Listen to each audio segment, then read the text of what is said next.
From Keene in the Shire, the Liberty Media capital of the world, this is Darrell W. Perry, host of FPP Radio News for Friday, February 13th, 2015. Silver is trading at $17.02 per ounce. Gold is valued at $1,228 per ounce. And according to BitcoinAverage.com, the average price of Bitcoin is $235.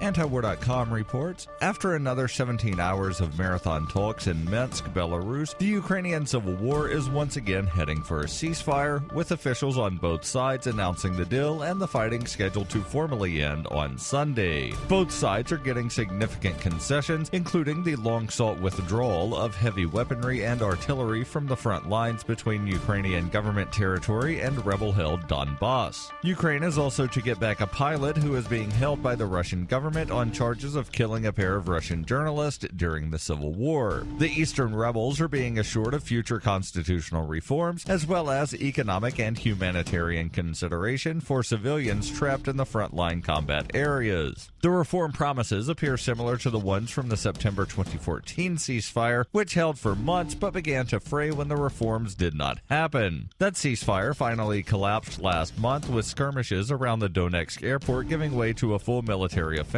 on rebel territory. The rebels turned the table pretty quickly and regained some territory lost before September, meaning Donbass now includes some territory not held since last summer. FPP Radio News is brought to you by Coinbase. Coinbase is a simple and secure online Bitcoin wallet for sending, receiving, and storing Bitcoin. Get started at coinbase.fppradio.com. That's coinbase.fppradio.com.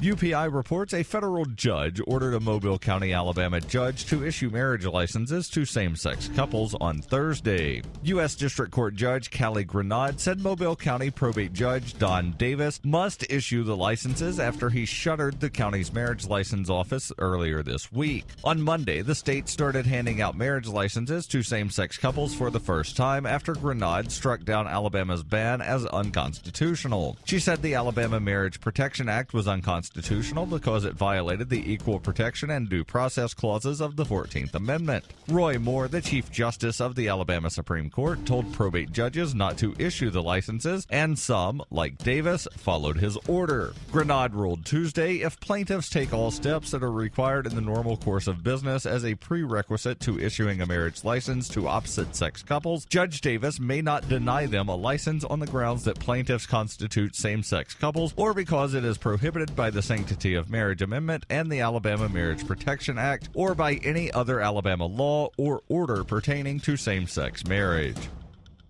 For over 35 years, Roberts & Roberts has been a trusted source for buying and selling your investment-grade precious metals. They also take Bitcoin for precious metal purchases and permanently removed the minimum purchase order for all orders paid in the digital currency. Call Roberts & Roberts today for knowledgeable advice on investing and a forward-thinking approach to new technologies. 850-478-5270 or online at rrbi.co.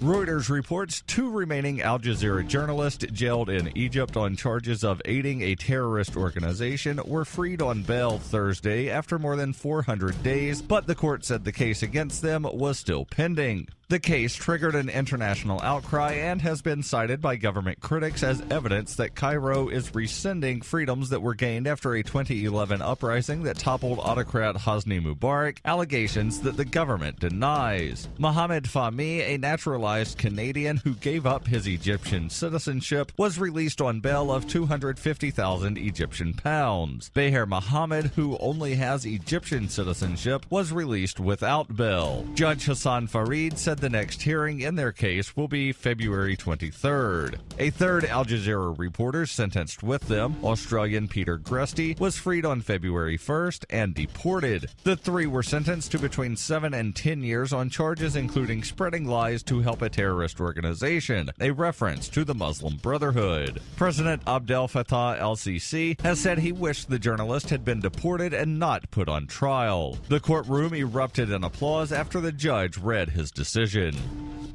This has been FPP Radio News, online at fppradio.com.